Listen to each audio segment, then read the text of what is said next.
right, so today's topic, as we're gearing up for January, and it's 2025, here we are in the new year. I feel like we just started 2024.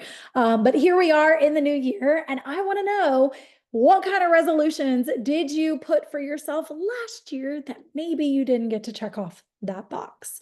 I find that more and more people are starting to create New Year resolutions, but they're also in this place of like, how the heck do I stick to it? Maybe it's been years of like past failed attempts and all these things, or they get stuck in the roller coaster of all the things and repeating old patterns and all that. But I want to tell you this. So if you're here and you're wanting to know how to create holistic and realistic goals that you can actually stick to and achieve, then this is going to be space for you. So as you know, we're here. We do a lot of Live Free and Healthy the holistic way. You can find me on Facebook. Go in there in my Facebook group. It's for women only.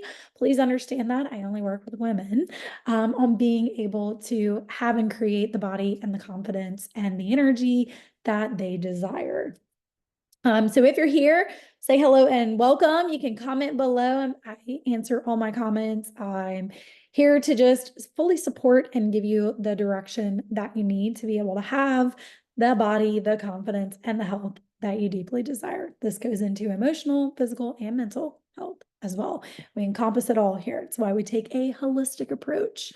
Okay. All right. So first and foremost, we are creatures of habits. Okay. How did we get to the place that we are today? We started with some form of routine, and then that routine felt great and it was good and we stuck to it. And it's like, oh, now it's become a habit. But a lot of times when it comes to consistency and motivation, your motivation is going to be that spark, right? So like, here it is, New Year resolutions. We're here. Let's write them down. This all sounds great. We got all these great intentions. What typically happens is that 3 weeks in, life changes. Kids are back in school, work things are picking up. Like, there's no more fun and freedom in the holidays and all that space and fun.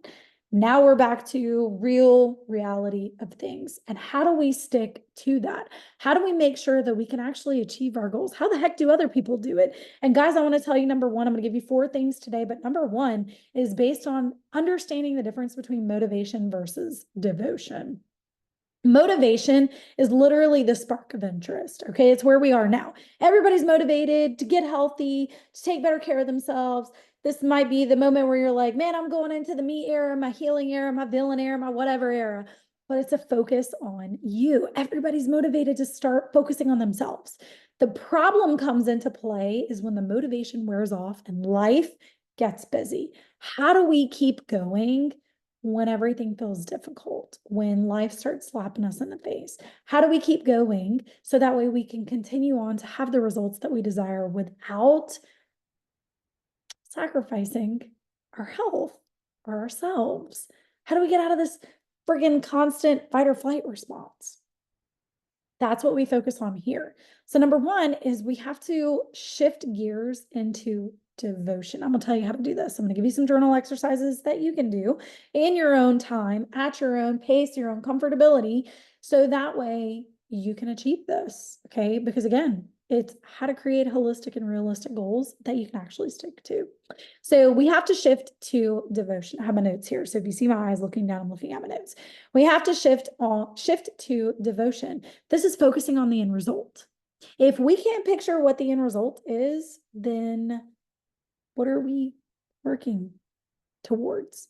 But it's not just picturing what the end result is. So like my ladies who focus a lot on weight loss and, really wanting to feel better in their own skin and all that, and like what the mirror says and all those things, we can look at the physical pieces 100%. But here's where we're going to make the magic happen, is when we focus on the feeling of having already achieved it. So let's just say, fast forward, let's say, by March, you want to be at least 20 pounds down. And let me tell you, the average weight loss for my ladies is 20 to 40 pounds in the first 90 days. That's 3 months. So from here to March, the end of March, think about it. You could be 20 to 40 pounds down during that time frame. Okay. Of course, it takes consistency, accountability, ongoing support, all those things. We're going to talk about that. But it also takes the ability to sit here and focus on having already achieved the goal.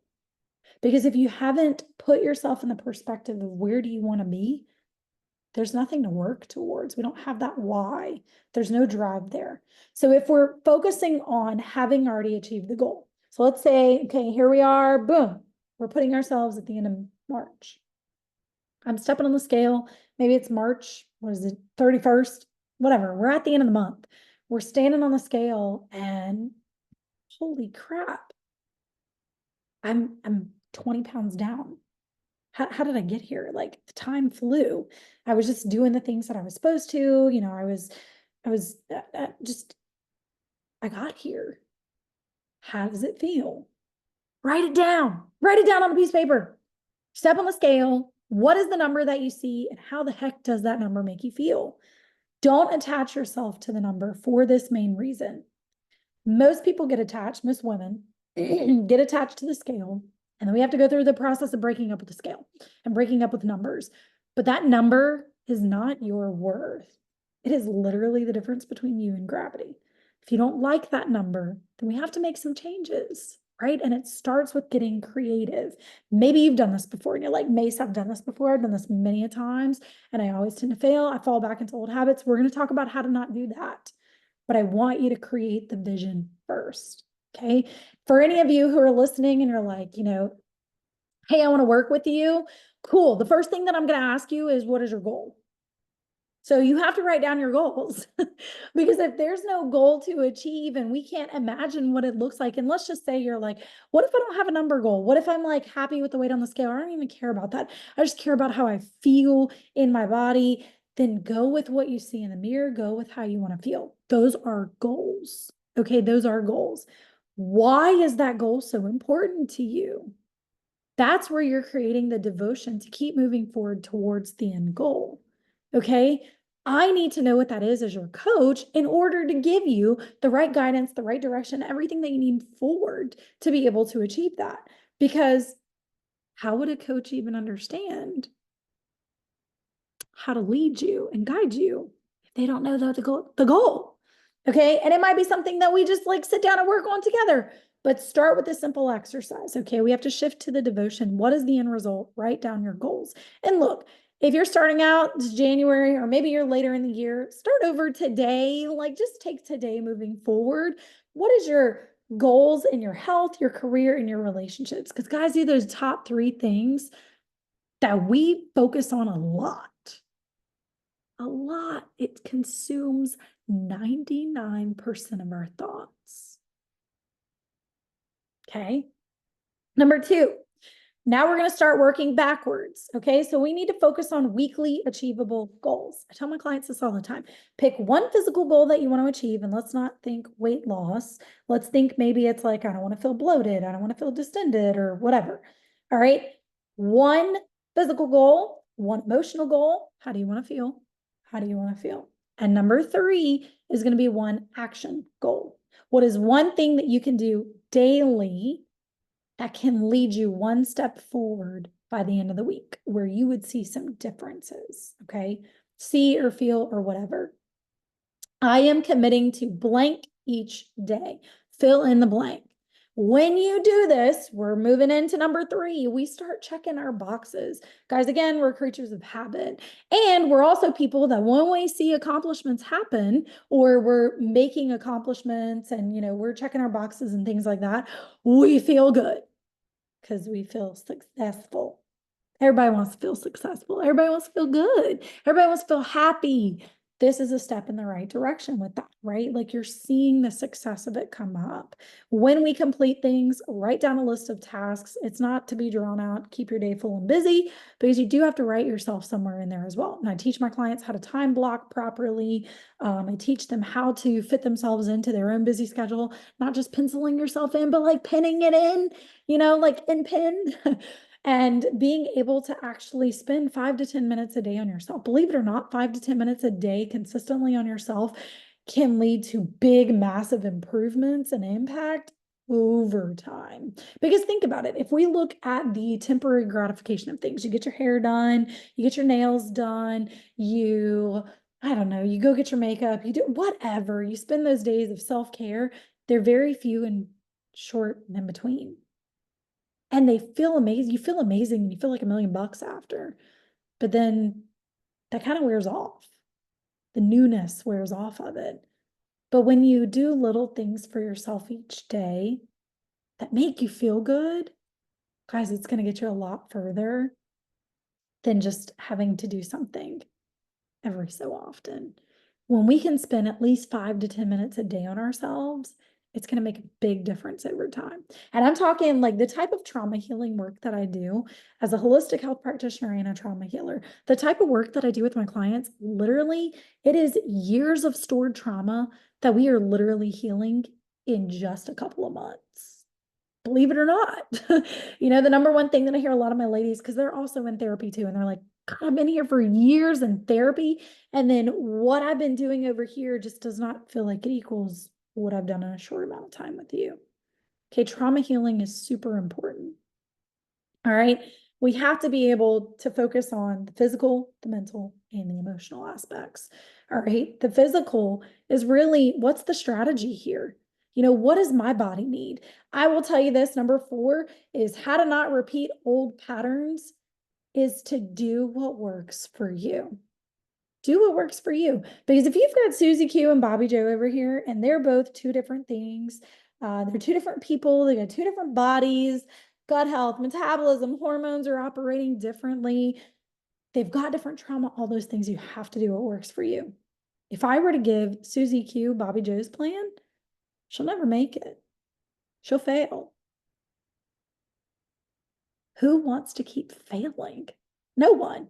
So how to not repeat old patterns, how to not fail, how to not, continue to just blow it off later and like, oh, here we are back at square one, we're yo-yoing. And all of this is to do what works for you.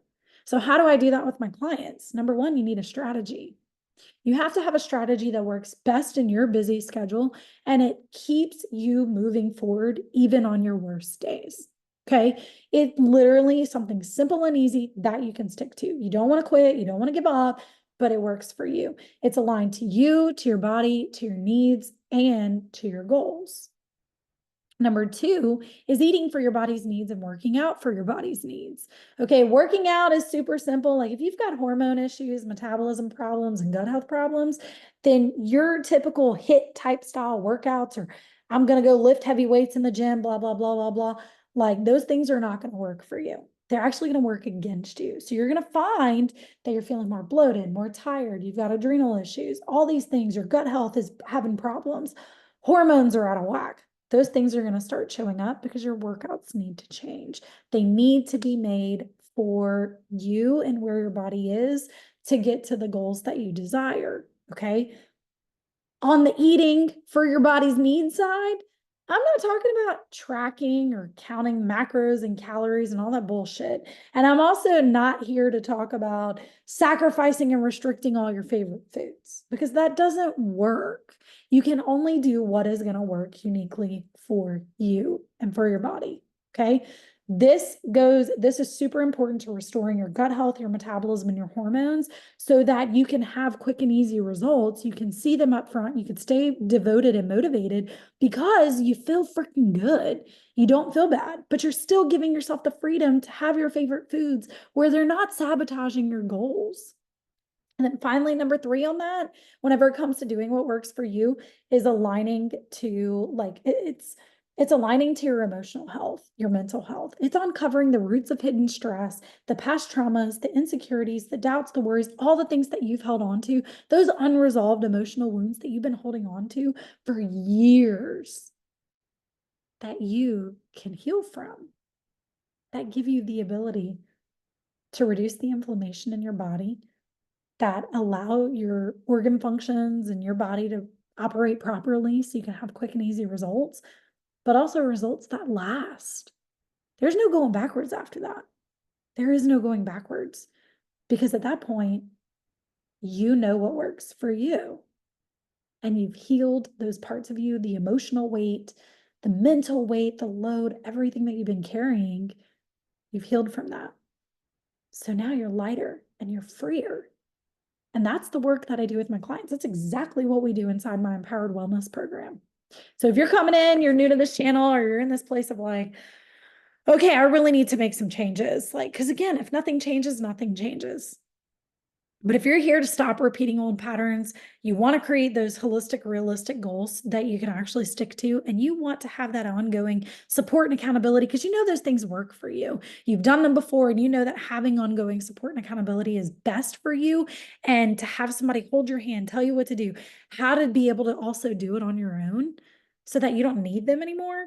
That's what I give to my clients, is being able to heal your trauma, your past experiences, and also give your body what it needs to have the body, the confidence, the energy, the freedom, the libido, the everything that you desire to have and that you're craving for yourself right now.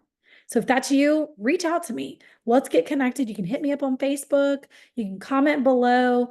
But let's get a way to get connected. So I look forward to connecting with you guys. Hope this was helpful for you. You can drop your comments below, leave some reviews, anything like that that makes you like, just give me some feedback so I know how to be able to support you guys moving forward. And I'll catch you on the flip side.